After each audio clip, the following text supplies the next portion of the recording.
The crystal towers of Keth Prime stretched toward the purple sky like frozen lightning. Each tower held millions of the Kethvar, beings made of living crystal whose bodies caught and reflected light in ways that hurt weaker eyes to look upon. For 10,000 years they had ruled the galaxy with an iron fist wrapped in beauty. High Dominarch Zephyros stood in the highest tower, his crystalline form pulsing with inner light as he reviewed the daily reports. His psychic abilities let him read the minds of his subordinates across vast distances, ensuring perfect control over his empire. The Kethvar had built their civilization on one simple truth. They were superior to all other life forms in the galaxy. Every species they had encountered fell into their classification system. The Kethvar themselves were Alpha class, perfect beings destined to rule. Below them came the Beta species, useful servants who could follow orders and perform basic tasks. The Gamma species were little more than animals, good only for labor or food. At the bottom were the Delta species, worthless vermin who served no purpose except to be eliminated before they could become problems. Commander Vextai approached the High Dominarch's platform, his smaller crystal body glowing with nervous energy. "My lord, we have detected new signals from the outer rim. Grid reference 2847 Delta shows signs of a developing civilization." Zephyros barely looked up from his reports. In the past 1,000 years, they had discovered 47 new species. All had been classified, conquered, or destroyed according to their worth. Classification? The planet is small, mostly water, with a single intelligent species. They call themselves humans. Initial scans show primitive technology, no psychic abilities, and violent tendencies toward their own kind. Clear Delta classification, my lord. The High Dominarch's crystalline face showed no emotion. Delta species were always dealt with the same way, complete extermination. It was not cruelty, simply efficiency. History had taught the Kethvar that primitive species who survived long enough eventually became problems. Better to eliminate them while they were still weak. "Send a harvester fleet," Zephyros commanded. "Standard protocol. Glass the planet, harvest any useful resources, move on." Vextai bowed low. "At once, my lord." "Should we attempt communication first? Why would we speak to vermin?" The High Dominarch's psychic voice carried cold amusement. "You do not negotiate with parasites. You eliminate them." 3 solar cycles later, Harvester Fleet Omega-7 departed from Keth Prime. The fleet consisted of 12 massive ships, each one capable of destroying entire worlds. Fleet Commander Thanok had carried out dozens of similar missions. He expected this one to be finished within a standard rotation. The journey to the human homeworld took 40 cycles. During the trip, the Kethvar analyzed every signal they could intercept from Earth. The humans had barely achieved spaceflight. Their weapons were chemical-based projectiles and primitive explosives. They had no energy shields, no psychic defenses, no unified government. They were even fighting wars among themselves. "It almost seems wasteful to use a full harvester fleet," said Sub-Commander Irisville, as she watched the blue planet grow larger on their screens. "A single ship could handle this extermination." Thanok's crystal body pulsed with agreement. "Standard protocol exists for a reason. We eliminate quickly and completely, leaving no chance for survivors to become future threats." As the fleet entered Earth's solar system, they began broadcasting their standard ultimatum message. The translation algorithms quickly converted their psychic communication into the dominant human languages. The message was simple and had never changed in 10,000 years. "Primitive species of the third planet, you have been classified as unworthy of existence. Your civilization will be terminated. Resistance is futile. Surrender will not be accepted. Prepare for extinction." The Kethvar expected the usual responses: panic, desperate pleas for mercy, or futile threats from primitive leaders. Instead, something strange happened. The humans went quiet. Not the silence of terror, but the silence of activity. "My lord," reported Scanner Tech Quindos, "the planet's electromagnetic emissions are increasing rapidly. It appears they are mobilizing their military forces." Thanok found this amusing. "Let them gather their primitive weapons. It will make no difference." But as the fleet moved closer to Earth, more strange readings appeared. The humans had stopped their wars with each other completely. Every nation on the planet was working together, sharing resources and information at an unprecedented rate. Their factories were producing weapons around the clock. Most puzzling of all, they seemed to be preparing defensive positions rather than trying to flee. Perhaps they do not understand the message, suggested Irisval. Their primitive minds might not comprehend the certainty of their doom. All species understand death, Thainok replied. These humans will learn, just like all the others. The Harvester fleet took position around Earth and began the standard bombardment pattern. Massive energy beams lanced down from orbit, designed to crack continents and boil oceans. The first strikes hit exactly where they were supposed to, turning entire cities into glass and ash. But then something impossible happened. Return fire came from the planet's surface. The primitive human weapons should not have been able to reach orbital altitude, let alone penetrate Kethvar shields. Yet somehow missiles and energy beams were striking the fleet's outer vessels. The damage was minimal, but it was damage nonetheless. How are they doing this? Thainok demanded. His scanners showed that the humans had somehow jury-rigged their primitive rockets with power sources that should not have been possible with their technology level. More disturbing were the psychic readings. Every Kethvar possessed natural telepathic abilities that let them dominate weaker minds. It was one of their greatest advantages in conquest. They could simply take control of enemy leaders and make them surrender. But when they tried to use these powers on the humans, nothing happened. The human minds were chaotic, unpredictable, and somehow resistant to psychic control. Instead of the ordered, logical thought patterns that made other species easy to dominate, human consciousness seemed to operate on pure chaos and emotion. It was like trying to grasp smoke with crystal hands.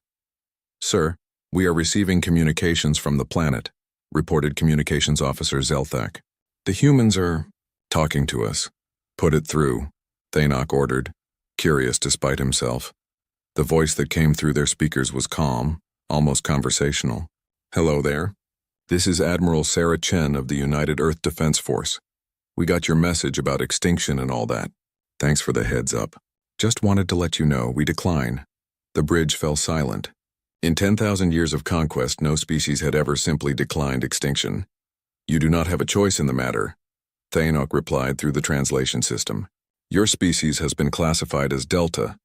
You will be eliminated." "See? That's where you made your first mistake," Admiral Chen's voice continued. "You assumed we'd just roll over and die like everyone else. But here's the thing about humans. We're really, really bad at knowing when we're supposed to give up." Before Thainok could respond, every human city on the planet suddenly lit up with weapons fire. Not the desperate, scattered resistance they had seen from other species, but coordinated, targeted strikes that hit the fleet's weak points with impossible accuracy. 2 of the outer ships suffered shield failures. Another took hull damage from what appeared to be modified nuclear weapons. The impossible was happening. A Delta-class species was fighting back effectively against Alpha-class technology. "All ships, increase bombardment intensity," Thainok ordered. "Burn every square meter of that planet's surface." But even as the order went out, he felt something he had not experienced in centuries of conquest. For the first time since the Kethvar had achieved interstellar flight, Commander Thainok felt doubt. On the surface of Earth, Admiral Chen closed the communication channel and turned to her staff. Well, that got their attention. Phase 1 is complete. Signal all units, begin Phase 2. The real war was about to begin. The Kethvar had made their first mistake the moment they announced their arrival. They had given humanity something no other species had ever received: advance warning. Admiral Chen stood in the war room deep beneath the Rocky Mountains, watching displays that showed the orbital battle raging above. 3 years ago, when Earth's deep space telescopes had first detected the approaching alien fleet, the world's governments had done something unprecedented in human history. They had stopped fighting each other completely and united against a common threat. "Status report," Chen ordered. Colonel Martinez pulled up a holographic display. "Orbital Defense Platform 7 took a direct hit but is still operational. The enemy is focusing their fire on our major population centers, just like we predicted. Civilian evacuations to the bunker cities are 90% complete," Chen nodded. The bunker cities had been humanity's first priority once they realized what was coming. While the Kethvar spent 3 years traveling to Earth, humans had been digging. Every major city now had a complete underground duplicate, connected by tunnels and powered by geothermal energy. The surface cities were mostly empty now, filled with nothing but decoy targets and hidden weapon systems. "What about the retaliation strikes?" she asked. "Better than expected, ma'am." We're hitting them with everything we've got. The jury-rigged fusion drives are working perfectly. Our missiles are actually reaching their ships. The fusion drives had been Dr. Petrov's idea. By strapping small fusion reactors to conventional rockets, they had managed to create weapons that could reach orbital altitude and punch through basic energy shields. It was crude, dangerous, and exactly the kind of insane solution that only humans would attempt. Above Earth's atmosphere, Fleet Commander Thainok stared at his damage reports in disbelief. 3 of his ships had sustained actual hull breaches. 2 more had lost primary shields. This was supposed to be a simple extermination mission, not a battle. "Sir, the humans are launching another wave of missiles," reported his weapons officer. "Same configuration as before, but there are more of them this time." "Impossible. Our scans showed they had limited industrial capacity. How can they be producing more weapons during active bombardment?" What Thainok didn't understand was that humans had spent 3 years converting their entire industrial base for war production. Every factory, every assembly line, every manufacturing facility on the planet was now producing weapons, ammunition, or defensive systems. The surface factories might be destroyed, but the underground facilities were still running at full capacity. "Sir, we're receiving another transmission from the planet," the communications officer reported. "Put it through." Admiral Chen's voice came through clearly, though explosions could be heard in the background. "Hey there, Crystal Boys. Just wanted to thank you for the fireworks show. Really impressive light display. But we've got a question for you." "Speak," Thainok replied coldly. "Did you really think we'd just sit here and let you blow us up? I mean, really? You must not know much about humans if you thought we'd go quietly. Your resistance is meaningless. We have destroyed thousands of species more advanced than yours." Admiral Chen's laugh was audible through the communication system. "See, that's your second mistake. You keep comparing us to other species. But here's the thing, we're not like other species. We're humans, and humans don't know how to quit." Before Thainok could respond, something new appeared on his sensors. The humans were launching what appeared to be crude spacecraft, barely more than missiles with life support systems attached. But these weren't aimed at his fleet. They were heading for the outer edge of the solar system. "What are they doing?" he wondered aloud. His scanner officer provided the answer. "Sir, it appears they are attempting to escape." "Finally showing sense," Thainok muttered. But something felt wrong. These weren't evacuation ships. There were too few of them, and they were moving too fast. These were more like, "Sir, multiple impacts on Ship 7. They're ramming us." The crude human spacecraft were indeed ramming the Kethvar vessels, but not randomly. Each one hit at precisely calculated points, targeting shield generators and weapon systems. The humans were using their own people as guided missiles. "Madness," whispered Irisfall. "They are sacrificing their own lives for minimal tactical advantage." But the advantages weren't minimal. Each ramming attack knocked out key systems, and the humans seemed to know exactly where to hit. More disturbing, the pilots of these suicide craft were broadcasting messages as they flew their final missions. "This is Lieutenant Torres. See you in hell, Crystal Freaks.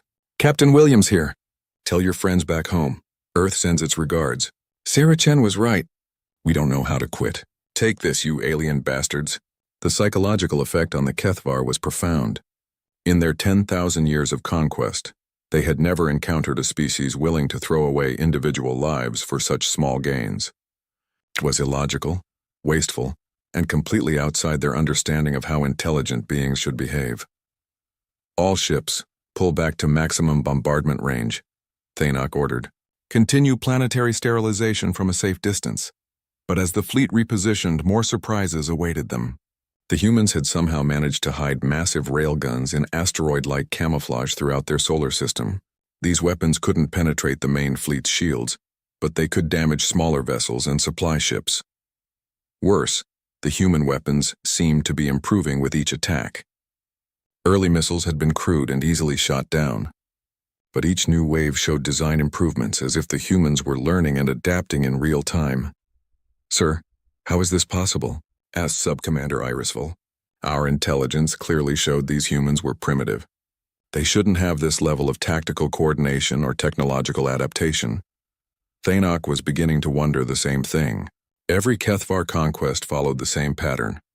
Initial resistance, followed by surrender once the primitive species realized the hopelessness of their situation. But these humans seemed to get more dangerous the longer the fight continued. "Sir, we have a problem," the communications officer announced. "We've lost contact with Supply Convoy Beta." "What do you mean, lost contact?" "They were scheduled to rendezvous with us 6 hours ago. Their last transmission was unusual." "Show me." The recording played on the bridge speakers. It started normally, routine supply convoy chatter between Kethvar crew members. Then suddenly there were sounds of combat, shouting, and what sounded like hull breaches. The last words were from Convoy Commander Yithal. "How did they get aboard?" "They came from nowhere. They're using our own weapons against us." "Then silence. Impossible," Thanok said. "Humans cannot survive in space without environmental suits. They have no ships capable of intercepting our convoys." But even as he spoke, he knew something was wrong. The humans were doing many things that should have been impossible. Their weapons were too effective, their coordination too perfect, their resistance too organized. On Earth's surface, Admiral Chen was coordinating humanity's response from her underground command center. Banks of computers showed real-time tactical data, much of it gathered by human operatives who had somehow managed to infiltrate Kethvar supply lines. "Ma'am, Boarding Team 7 reports successful capture of alien supply convoy," Colonel Martinez announced. "They're requesting immediate pickup." "Negative," Chen replied.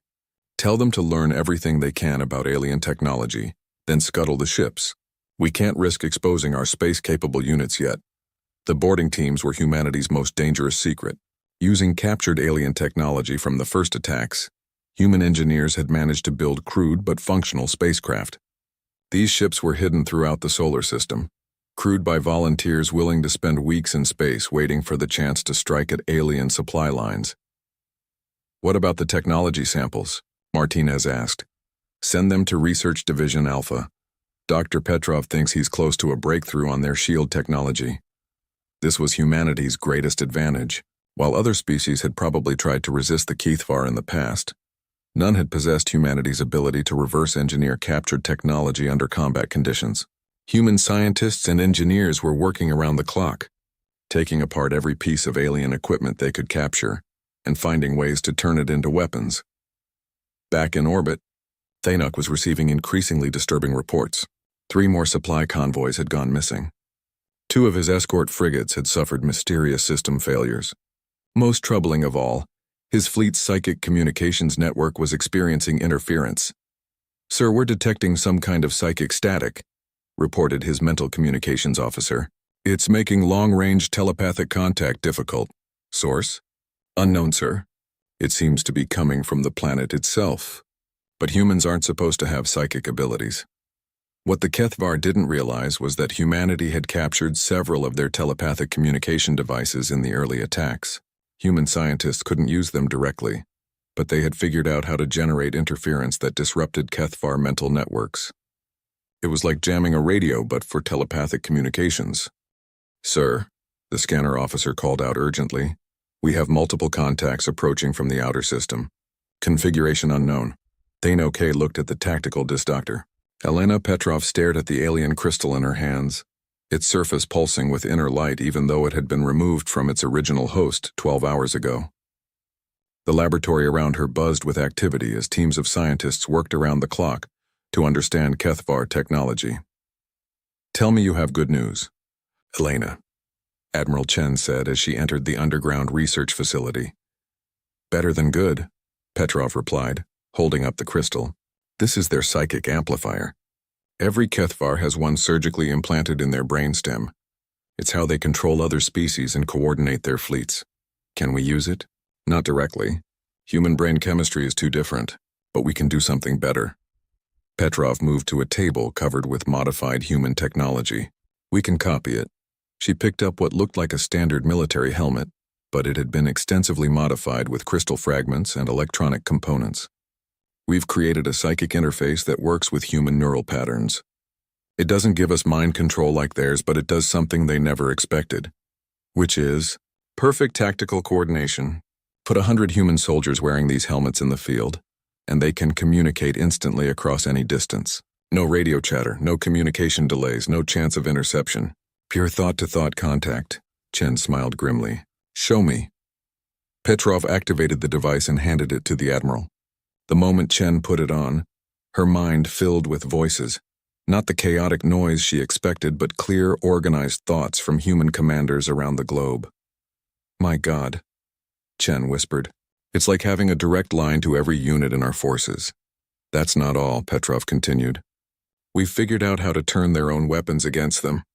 These crystal-based energy systems are incredibly efficient, but they have a fatal weakness."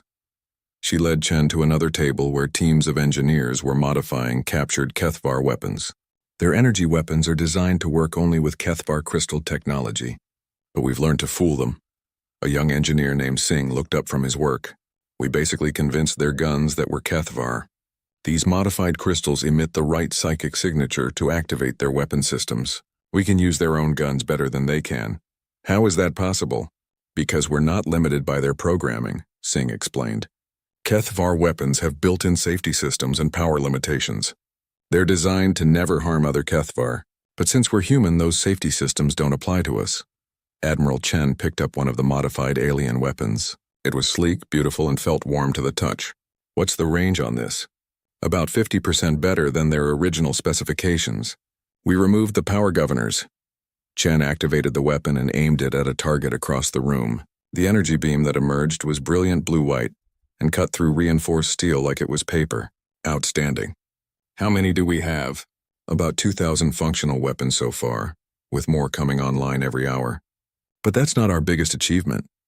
Petrov led Chen deeper into the facility, past laboratories where human scientists worked alongside salvaged alien computers. "We've cracked their navigation database," she announced. "We know where they come from." The main display showed a three-dimensional map of the local galactic region. Hundreds of star systems were marked with different colored symbols. Red markers are Kethvar military bases. Yellow are industrial worlds. Blue are slave colonies with other species. How many species are we talking about? At least 47 that we can identify. Some have been slaves for thousands of years. And Sarah, they all hate the Kethvar as much as we do. Chen studied the map carefully. "You're suggesting we take the fight to them." "I'm suggesting we do what humans do best, turn their own system against them. The Kethvar control their empire through fear and superior technology. But we've stolen their technology, and as for fear..." Petrov smiled coldly. "I don't think they know what fear really looks like yet." Above Earth's atmosphere, Fleet Commander Thainok was learning exactly what Dr. Petrov meant. His fleet of 12 ships was now down to 8 operational vessels. The humans had stopped the random attacks and moved to surgical strikes that targeted specific systems with impossible accuracy. "Sir, we have another problem," his intelligence officer reported.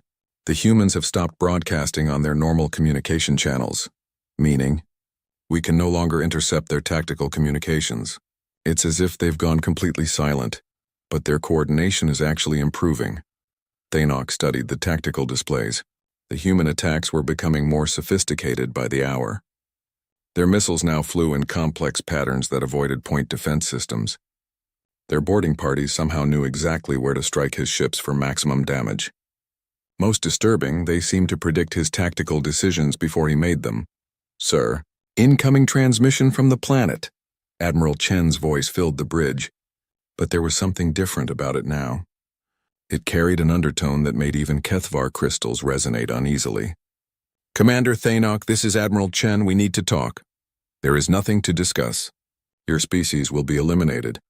"See, that's where you're wrong. We've been having some very interesting conversations with your database. Did you know you've got detailed files on 47 different species you've conquered?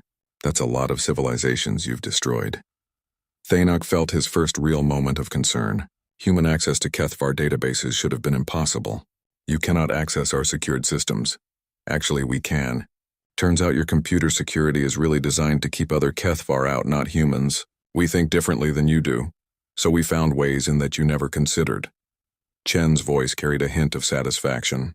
"We know about the Zephyrin resistance fighters hiding in the asteroid belts of Kepler 442. We know about the Threx slave colonies that still maintain hidden weapon stockpiles. We even know about the Mordak survivors who've been planning rebellion for the past 3 centuries. Impossible. Those species were completely subdued, were they? Because according to your own intelligence reports, you've been dealing with minor incidents and isolated uprisings across your empire for decades. You just classified them as insignificant and ignored them. Admiral Chen's next words sent ice through Thanok's crystalline veins. We're about to make those incidents a lot less minor. On Earth, preparation for humanity's counterattack was reaching its final stages. The underground factories had produced enough modified weapons and equipment to outfit 50,000 human soldiers. More importantly, they had built something the galaxy had never seen before: human starships designed specifically for war. Captain Rodriguez stood on the bridge of the UES Retribution, humanity's first real warship. It wasn't beautiful like Kethvar vessels. It was ugly, functional, and designed with one purpose in mind: to hurt the enemy as badly as possible before being destroyed. All systems green, Admiral, Rodriguez reported to Chen via their new psychic communication network. Fleet is ready for Phase 3. The human fleet consisted of 50 ships, each one built from captured Kethvar technology, but modified to match human tactical thinking. They were fast, heavily armed, and designed to operate independently if needed. Most importantly, they were crewed by volunteers who understood they might not come home. Remember the mission parameters, Chen told her captains. We're not trying to conquer the Kethvar Empire. We're trying to destroy it, hit their supply lines, free their slaves, and give every oppressed species the tools they need to fight back. Captain Williams of the UES Defiance spoke up through the psychic link. What about civilian populations? The Kethvar don't have civilians, Chen replied coldly. Every single one of them participates in their empire's oppression. But we're better than they are. We'll give them the same choice they gave us: surrender or face the consequences. The first target was a Kethvar supply depot 3 days away at maximum speed. Intelligence suggested it was lightly defended and contained enough weapons and equipment to arm several slave populations. More importantly, it was connected to the Empire's main communication network. All ships, engage jump drives. Let's go teach the Kethvar what happens when they mess with humanity. The human fleet disappeared into hyperspace, leaving Earth's defenders to continue their orbital battle, with Thanok's remaining forces. But the real war was just beginning. 3 days later, Supply Depot Keth-47 received its routine morning report from the orbital platforms. Everything was normal. Cargo transfers proceeding on schedule, security patrols showing no unusual activity, slave labor crews working at acceptable efficiency rates. Then the humans arrived. The attack came without warning. 50 human warships dropped out of hyperspace simultaneously, their modified Kethvar weapons already charged and targeting critical systems. The depot's defenses, designed to repel primitive raiders or slave uprisings, were completely overwhelmed. Commander Zixtal barely had time to send a distress signal before his command center exploded around him. The humans weren't just attacking randomly. They knew exactly where every critical system was located, as if they had compla. High Dominarch Zephyros stood in his crystal throne room, watching reports flow in from across his empire. For the first time in 10,000 years of Kethvar supremacy, the daily briefings brought nothing but bad news. Summarize, he commanded his intelligence chief. Commander Vextai's crystalline form flickered with nervous energy. My lord, we have lost contact with 17 supply depots, 43 communication relays, and 8 minor military installations. Slave uprisings have broken out on 29 worlds. The humans have somehow armed primitive species with our own technology. How many ships have we lost? 47 confirmed destroyed, 31 missing and presumed captured. The humans appear to be using our own vessels against us. Zephyros felt something he had not experienced in millennia: genuine confusion. The reports made no logical sense. A single primitive species could not possibly coordinate attacks across half the galaxy, yet the evidence was undeniable. What is the status of Fleet Commander Thanok? Still engaged in orbit around the human homeworld, my lord. His forces are reduced to 4 ships, but he reports the planet's surface is almost completely sterilized. Almost. The humans appear to have extensive underground facilities. Complete planetary sterilization may require additional resources. High Dominarch Zephyros processed this information with growing unease. A standard harvester fleet should have been able to eliminate any Delta-class species within days.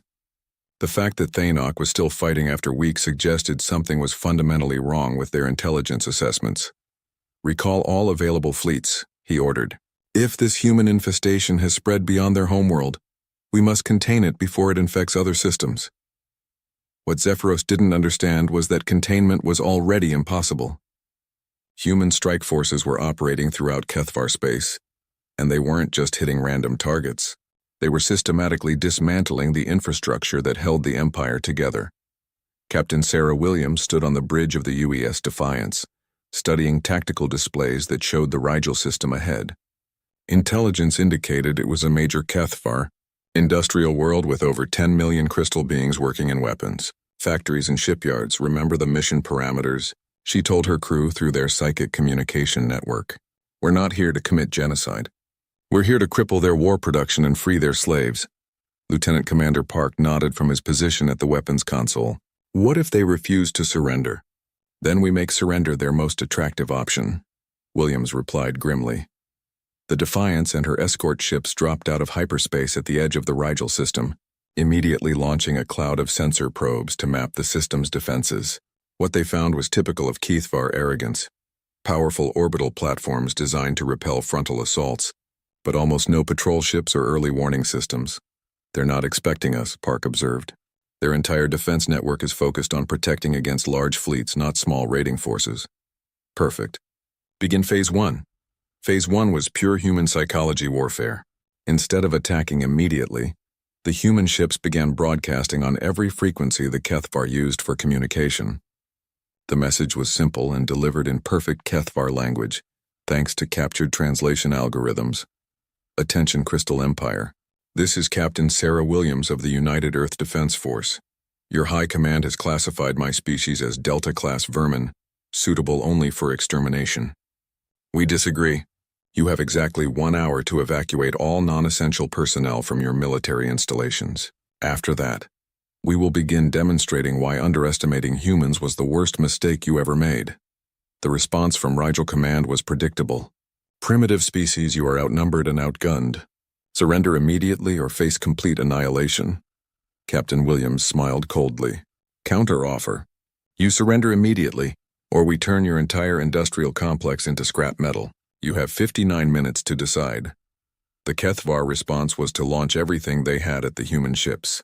Orbital defense platforms opened fire with massive energy beams, while fighter squadrons boiled up from the planet's surface. It was an impressive display of firepower that should have vaporized the small human force. Instead, the human ships simply weren't there when the attacks arrived. Cloaking technology? Wondered System Defense Commander Korthek as his targeting systems found nothing but empty space. Negative, his sensor officer replied. They appear to be using some form of dimensional displacement. Our weapons are hitting the correct coordinates, but the ships have somehow moved to parallel dimensional space. What the Kethvar didn't understand was that humans had taken their captured technology and improved it in ways the original designers never imagined. Human scientists had discovered that Kethvar shield generators could be modified to create brief dimensional shifts, allowing ships to temporarily exist slightly out of phase with normal space. The human ships reappeared directly behind the orbital platforms, their modified Kethvar weapons cutting through shields and armor like tissue paper. But instead of destroying the platforms completely, they targeted specific systems, power generators, communication arrays, weapons controls. Attention Rigel Command, Captain Williams broadcast as the orbital defenses went dark one by one. As promised, we are now demonstrating human military capabilities. Your defenses have been neutralized without killing a single Kethvar. This is us being merciful. Don't make us change our minds. The attack on the planetary surface was equally surgical. Human boarding parties, wearing modified Kethvar environmental suits and carrying captured weapons, appeared throughout the industrial complex. But they weren't there to destroy everything. They were there to liberate the slave workers. Commander Korthek watched in horror as his labor camps emptied. Thousands of Zephyrin, Threx, and Mordak slaves were being armed with Kethvar weapons by human soldiers. Worse, the slaves knew exactly how to use the weapons.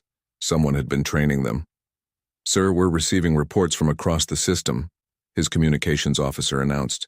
The humans have landed teams on every major installation. They're not trying to hold territory. They're just freeing slaves and destroying our production capacity. How is this possible? How do they know the layout of our facilities? How do they speak our languages? How do they know which systems to target? The answer came from an unexpected source. Dr. Elena Petrov's voice filled the Kethvar command center, speaking in perfect crystal speech. Hello, Commander Korthek. This is Dr. Elena Petrov of the Human Research Division. I thought you might like to know how we're doing this. How are you speaking our language? Korthek demanded. We learned it from your own people. Did you know that when you kill a Kethvar, their brain crystals retain memories for several hours? We've been studying them very carefully. We know your military codes, your defensive strategies, your industrial processes, even your personal fears. We know everything about you. Korthek's crystal form went dark with horror. Impossible. Crystal memory deteriorates immediately upon death. Not if you know how to preserve it. We've gotten very good at that. In fact, we know so much about Kethvar psychology that we can predict your tactical decisions before you make them. For example, right now you're thinking about sending a distress signal to the High Command. Don't bother. We're jamming all your communications. As if to prove the point, every communication system in the Rigel system suddenly went silent. The humans had somehow identified and disabled every method the Kethvar had for calling for help. What do you want? Korthek asked, his proud crystal voice cracking with defeat. We want you to understand something very important, Dr. Petrov replied. You classify species as alpha, beta, gamma, and delta. You think the universe is a hierarchy with you at the top. But you're wrong. The universe doesn't care about your classifications. It only cares about adaptation and survival. And humans are very, very good at both. Captain Williams took over the communication. Here's what's going to happen, Commander. You're going to order all Kethvar personnel to evacuate this system immediately. Take your families, take your personal belongings, but leave everything else. This system now belongs to the species you enslaved. And if I refuse, then we stop being merciful. So far we've avoided killing Kethvar civilians. But if you force us to, we'll turn this entire system into a monument to human determination. Your choice. The evacuation took 18 hours. Kethvar transport ships fled the Rigel system carrying millions of crystal beings who had never experienced defeat before. They left behind industrial facilities worth centuries of development and thousands of newly armed, former slaves who were eager to use their liberation as a base for further rebellion. But the humans weren't finished. As the last Kethvar transport departed, Captain Williams sent a message that would be remembered throughout the galaxy. Attention, Kethvar High Command. This is the United Earth Defense Force. We know you're listening to this transmission. We want you to understand something. For 10,000 years, you've ruled through fear and superior technology. You've convinced yourselves that you're the apex species, the natural rulers of the galaxy. You've forgotten that empires built on oppression always fall eventually. They fall because oppressed people never stop looking for High Dominarch Zephyros, stared at the galactic map in his war room, watching red warning lights blink across half his empire. 47 worlds in open rebellion. 16 fleets reported missing or destroyed. Supply lines cut. Communication networks compromised. In 6 months, the humans had accomplished what no enemy had managed in 10,000 years. They had brought the Kethvar Empire to its knees. Status report, he commanded, though he already knew it would be bad news. Commander Vextai approached with visible reluctance.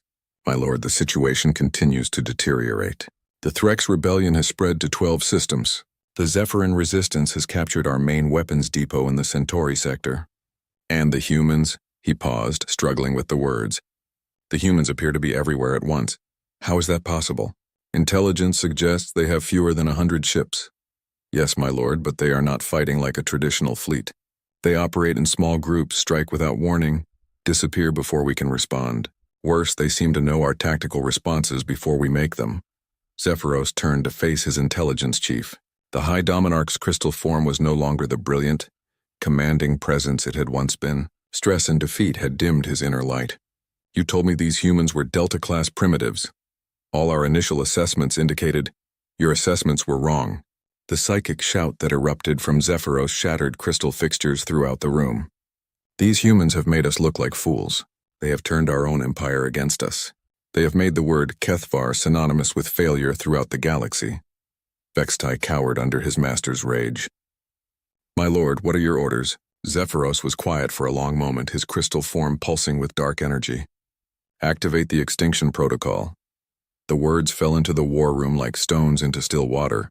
Every Kethvar present felt their crystal hearts skip in horror. The extinction protocol was the Empire's ultimate weapon, never used but always ready.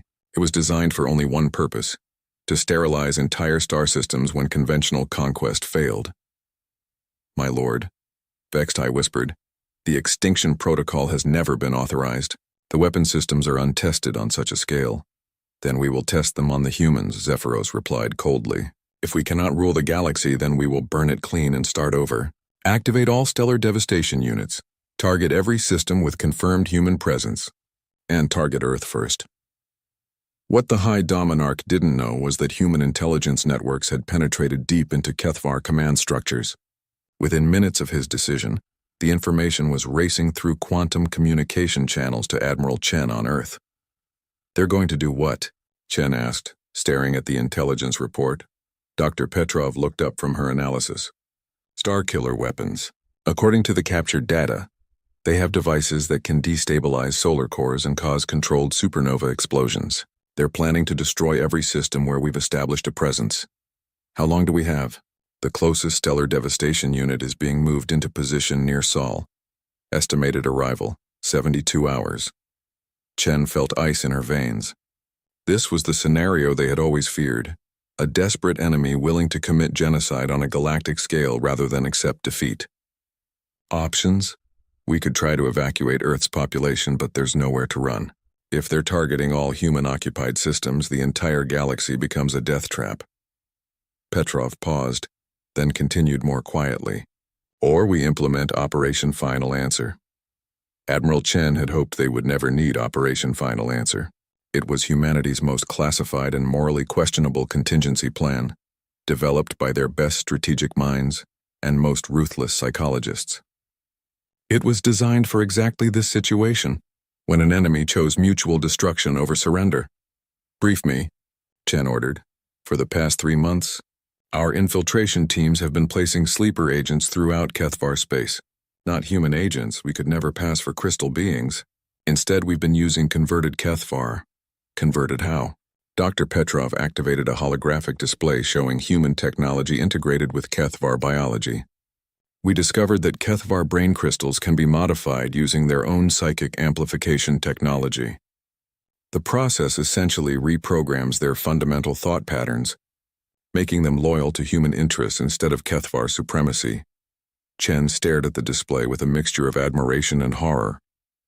You're talking about mind control. We're talking about survival, Petrov replied firmly. These converted Kethvar have been placed in key positions throughout their empire. Command centers, research facilities, weapons installations. They appear normal to other Kethvar, but they follow human directives. How many? Approximately 12,000. Including some very highly placed individuals. Admiral Chen made her decision. Activate Operation Final Answer. Full implementation. The order went out through humanity's quantum communication network, reaching converted Kethvar agents throughout the galaxy. The results were immediate and devastating. On Keth Prime, Commander Yithek received the activation signal as he stood in the Empire's primary weapons control center. To his colleagues, he appeared to be the same loyal Kethvar officer he had always been. But 3 months ago, a human infiltration team had captured him and subjected him to consciousness modification. Now he served humanity's interests with the same fanatical devotion he had once shown to the Crystal Empire. Beginning final safety checks on Stellar Devastation Unit 7, he announced to his subordinates. It was a routine procedure that no one questioned, but instead of conducting safety checks, Yithek began implementing a program that human technicians had installed in his modified brain. With practiced efficiency, he began sabotaging the Starkiller weapon from within, introducing flaws that would cause it to malfunction at the critical moment. Similar scenes played out across the Kethvar Empire. Weapons officers introduced subtle programming errors into targeting systems. Supply commanders rerouted critical materials to human forces. Communication technicians inserted false data into intelligence reports. The Kethvar Empire's own personnel were systematically betraying it from within. High Dominarch Zephyros remained unaware of the sabotage as he watched the deployment of his ultimate weapons on the main tactical display.